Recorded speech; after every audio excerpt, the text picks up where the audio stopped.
পৃথিবীর সব কষ্ট একদিকে, আর স্ট্রিক্ট কোনো টিচারের সাথে পিকনিকে যাওয়ার কষ্ট অন্যদিকে। মানে গোটা যাত্রাপথটাই কেমন একটা বিভীষিকাময়।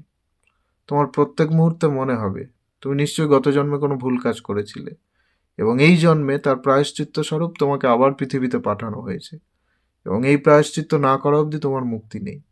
মানে সবাই মিলে গাড়িতে করে একসাথে পিকনিকে গেলে কি হয়, হাসি হুল্লোড় এগুলোই তো হয়। কিন্তু ওখানে তোমার মনে হবে বছরে একদিন কয়েদিরা জেলারের সাথে বাইরের সিনারি দেখতে বেরিয়েছে। সবার পেটে খিদে, মুখে হাসি, কেউ কিছু বলতেও পারে না। কেউ যদি একটু বেশি কিছু বলে, স্যার হয়তো পরের দিন তার গার্জেন কল করে দেবে। মানে স্যারের এত রুলস, এত নিয়ম। দেখবে আমাদের সংবিধানে এত নিয়ম নেই। অদ্ভুত অদ্ভুত সব নিয়ম। পুরো জার্নিটাই তোমার মনে হবে তুমি পিকনিকে নয়, সেমিনারে যাচ্ছ। পিকনিক স্পটে গিয়েও তোমার শান্তি নেই। ওখানে গিয়ে হয়তো তুমি একটু খেলাধুলা করছো, দেখবে ওখানে তোমার ইংলিশের টিচার ফিজিক্যাল এডুকেশনের টিচার হয়ে গেছে, ওখানেও জ্ঞান দিচ্ছে। তবে আমি একটা জিনিস দেখেছি, এরকম টিচারের সাথে পিকনিকে গেলে স্টুডেন্টরা একটাই কথা বলে, মালটা না এলেই ভালো হতো।